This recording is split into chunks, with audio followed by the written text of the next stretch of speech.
Mirë se vini në valët e Radios Kosova e Lirë. Mirë se gjej, faleminderit shumë. Zëdhënës, komuna juaj, për dallim nga komunat e tjera të vendit, ka një handicap me që kryetari i komunës Samilu Shtaku nuk ndodhet në detyrë për shkaqe të njohura.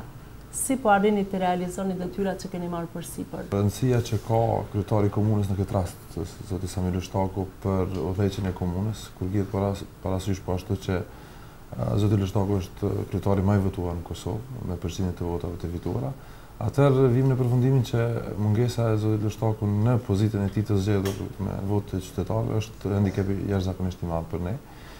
Ajo që është mirë të theksohet në këtë rast është që dënimi i zotit Shtaku është bërë krejt i padrejtë.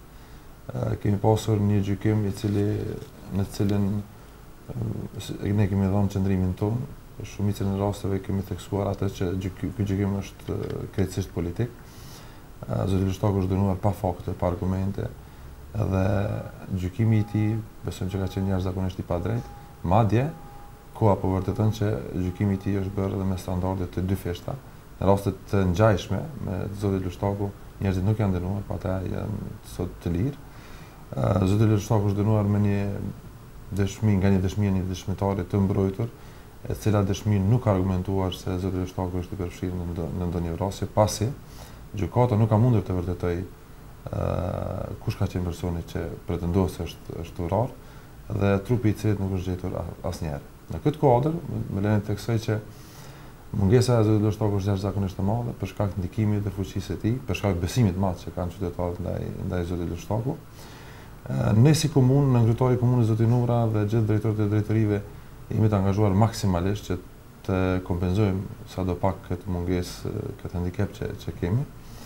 Megjithatë këtë janë realizuar punë të mëdha, të cilat besoj që qytetarët e Skënderajt i prekun për çdo ditë, por këto punë do të realizohen edhe më shumë edhe në mënyrë më kualitative, po që se do të ishte zoti Shtaku në pozitën e tij legale të zgjedhur nga vota e qytetarëve të Skënderajt. Ju e cekët se dënimi i tij është i padrejtë. Kush mendoni se është fajtor për këtë? Ne kemi thënë që me gjithë besimin tonë që kemi shfaqur shpeshherë në drejtësinë, prapë se prapë jemi skeptik në sistemin e drejtësisë në Kosovë dhe besojmë që zoti Shtaku është dënuar jo me fakte, është dënuar pas një fakti realisht, mirë po është dënuar si presion ose si qëllim për eliminim politik të tij, për shkak të ndikimit ndoshta të tij edhe gjatë luftës edhe pas luftës, sidomos të ndikimit të tij të madh në zhvillimin e Skënderajt. Mos harrojmë për dëgjuesit dhe shikuesit e juaj të them që aktiviteti në krye të komunës i zotit Shtaku ka bërë që jeta e qytetarëve të Skënderajt të përmirësohet ndjeshëm. Dhe këtë përkrahje qytetarët e kanë dhënë për zotin Shtaku, këto investime i kanë kthyer me besim të fuqishëm që i kanë dhënë zotit Shtaku. Kryetari i komunës së Skënderajt është i votuar mbi 83% e qytetarëve, domethënë 83% e qytetarëve të Skënderajt kanë votuar për zotin Shtaku, që është besim i jashtëzakonshëm, krahasuar me komunat të tjera. A shpresoni ju dhe qytetarët e komunës tuaj të Drenisës, por edhe më gjerë, se gjyqi politik kundër Samilu Shtakut do të përfundojë së shpejti, kur kemi parasysh tani zhvillimet e fundit aktuale politike në vend? Ne po presim që deri ka fundi vitit gjykata apelit të merr vendim pozitiv. Ne shpresojmë shumë që vendimi do të jetë pozitiv për shkak se gjykimi dhe dënimi në shkallën e parë ka qenë jashtëzakonisht i padrejtë dhe i pafaktuar. Dhe me këtë rast shpresojmë që zoti Shtaku t'i kthehet punës së tij të përditshme, t'i kthehet pozicionit të tij si kryetari i komunës dhe t'i kryejë obligimet që ka ndaj qytetarëve të Skënderajt.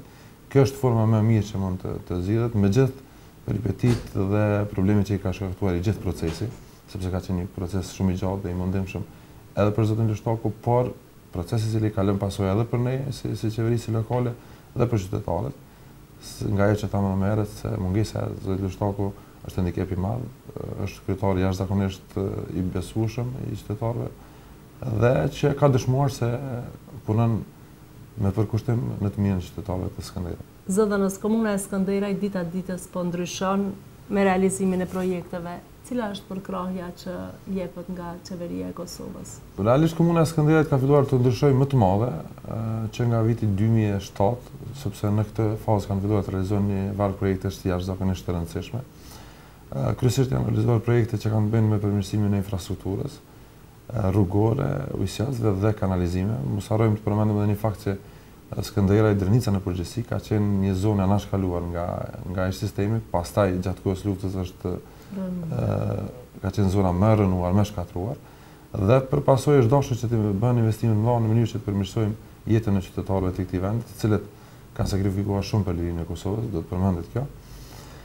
Investimet të mëdha janë bën në gjitha fushat, besoj që këto investime do të vazhdojnë. Ne në mandatin që jemi tash të qeverisë aktuale, po shpresojmë që përkohja e institucioneve qendrore do të vazhdoj, sidomos në fushat në cilat ne kemi më shumë të nevojë. Ajo që po insistojmë ne të bëjmë edhe në kontakt me institucionet qendrore, me dikasteret e ndryshme të qeverisë, po insistojmë në përkohjen e projekteve të cilat kanë të bëjnë kryesisht me rrjetin e ujësjellsve dhe kanalizimeve. Me gjendjen e rrugëve jemi pak më mirë sepse kemi investuar bukur shumë. Do të theksuar që në këtë periudhë investuar qindra kilometra në rrugë të asfaltuara, të cilat kanë qenë jetike për qytetarët e Skënderit. Para disa kohësh keni pasur një problem me rënimin e objektit, momentalisht e keni pezulluar. Kur mendoni dhe si do ta zgjidhni këtë çështje përfundimisht? Është mirë të sqarohet ky problem pak më në detaje. Bëhet fjalë për një vendim të Kuvendit Komunal, i cili ka marrë vendimin për dislokimin e një banese të vjetër, një objekti të vjetër të viteve 1953, ku kanë jetuar 4 familje, cilat pastaj këto familje në pjesë të këtyre objekteve kanë shndruar në lokale afariste. Në bazë të planit rregullativ të komunës së Skënderit dhe planit urban, kjo pjesë e qytetit është e paraportur që të jetë park, të bashkëndijit parku Çaban Pollusha është në qendër të qytetit. Kuvendi komunal ka vendosur që këta banorë të dislokohen nga ky vend, edhe të vendosen në një lokacion tjetër. Parku Çaban Pollusha me rënimin e këtij objekti do zgjerohet dhe banorët do të marrin pjesën e tyre që u takon, pra do të marrin hapësirën e mjaftueshme të banimit dhe për lokale afariste, aq sa i kanë në posedim për momentin. Ne kemi insistuar që para 10 ditësh kemi insistuar që banorët të largohen sa më shpejt prej kësaj hapësire, në mënyrë që ne të fillojmë me rënimin e këtij objekti. Ka filluar rënimi, banorët kanë kërkuar kohë për rënim. Ne kemi dhënë hapësirë dhe po besoj që brenda kësaj jave që jemi, rënimi i këtij objekti do të ndodhë, pasi tashmë qytetarët pronarët e këtyre lokale kanë bërë marrëveshje me komunën, kanë pranuar hapësirat të cilat janë dedikuar për ta, dhe po besojmë që ky proces do të përfundojë shumë mirë, me gjithë hapësirën mediale që ka dhënë, ndoshta pa nevojë, sepse po bëhet fjalë për një hapësirë publike, nuk bëhet fjalë për hapësirë private. Ne nuk po i marrim askuj pronë, ne po kompenzojmë pronën aq sa kanë banorët, dhe interesi publik i Skënderit është që kjo pjesë të zgjerohet, ky park të zgjerohet dhe po ashtu të krijojmë hapësirë që në të ardhmen të zgjerohet edhe sheshi Adem Jashari. Domethënë këtë proces e kemi përmbyllur tashmë. Të gjithë banorët tashmë kanë kontratat, kanë shkruar marrëveshjet me komunën për dislokim në lokacionin e ri dhe besoj që kjo nuk do të sjellë të lashën në të ardhmen. Deri ku keni arritur me projektin e kanalizimit dhe ujësjellsit? E cekët fillimisht, por me përqindje. Deri me tani investimet më të mëdha kemi bërë në infrastrukturën rrugore, sepse më shumë kemi pasur nevojë.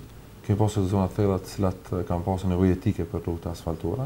Tash jemi në fazën kur kemi filluar në realizimin e projekteve të ujësjellsve dhe kanalizimeve. Në këtë fazë ne kemi filluar këtë vit pjesën e dytë vitit kaluar.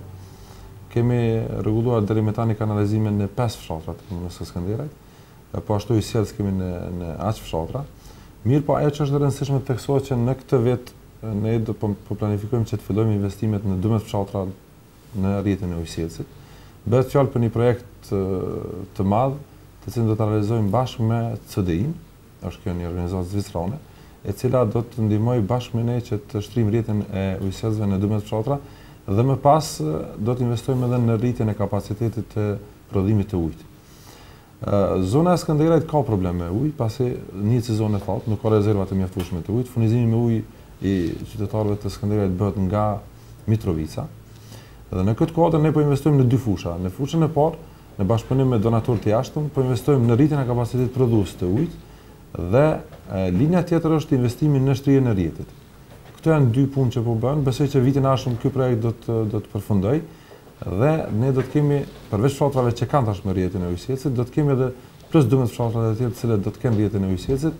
Me rritjen e kapacitetit besojmë që këto fshatra do të kenë furnizim të mjaftueshëm me ujë, pasi nevoja për ujë të pijshëm në Skënderaj është një problematik bukur e theksuar, të cilën ne po mendojmë ta zgjedhim, kuptohet edhe si qeverisë lokale për përkajnë institucioneve qendrore dhe me donacionet të cilat vinë nga jashtë, të cilat gjithsesi janë të mirësalvra. A mendoni se keni realizuar me sukses aktivitetet dhe projektet tuaja, kur siç e cekëm në fillim mungesa e kryetarit është evidente? Mungesa e kryetarit na ka shkaktuar telashe, atë e tham edhe kur përsërisim prapë. Ne po mendojmë që kemi realizuar një pjesë bukur të mirë të atyre që objektivave tona në këto 2 vjet të qeverisës në këtë mandat.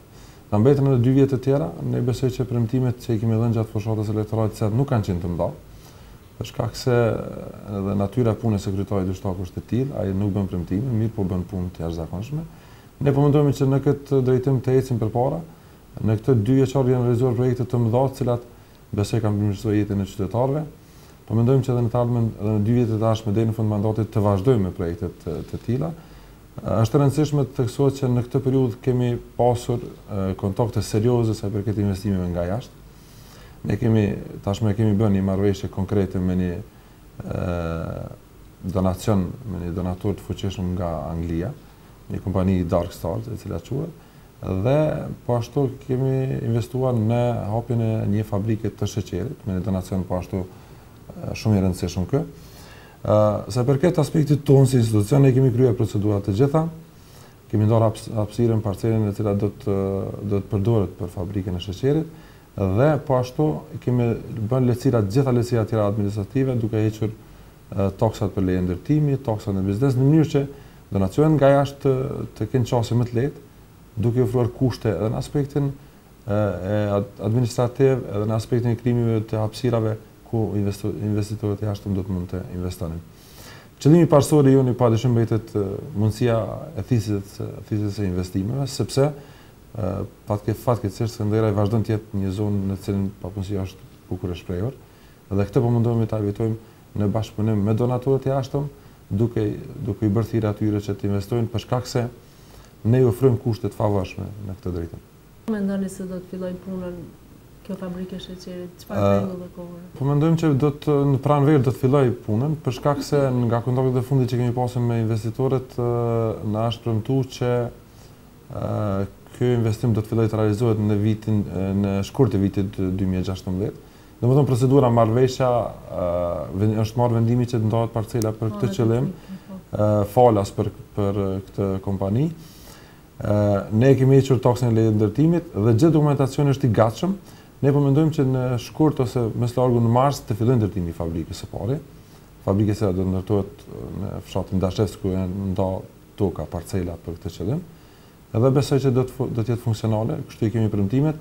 Numri i punëtorëve të premtuar është bukur i madh, i cili do t'ju shërbejë normalisht ekonomie familjare, por Skënderaj do të përfitojnë në këtë aspekt në 2 drejtime, edhe në punësimin direkt të punëtorëve në këtë fabrikë, por edhe në punësimin indirekt, pasi kompania ka premtuar që do të bëj subvencionimin e mbjelljes së panxhash sheqerit për bujqet e Skënderajit, në mënyrë që pastaj produktet e tyre ajo t'i blej dhe t'i përdor për prodhimin e sheqerit.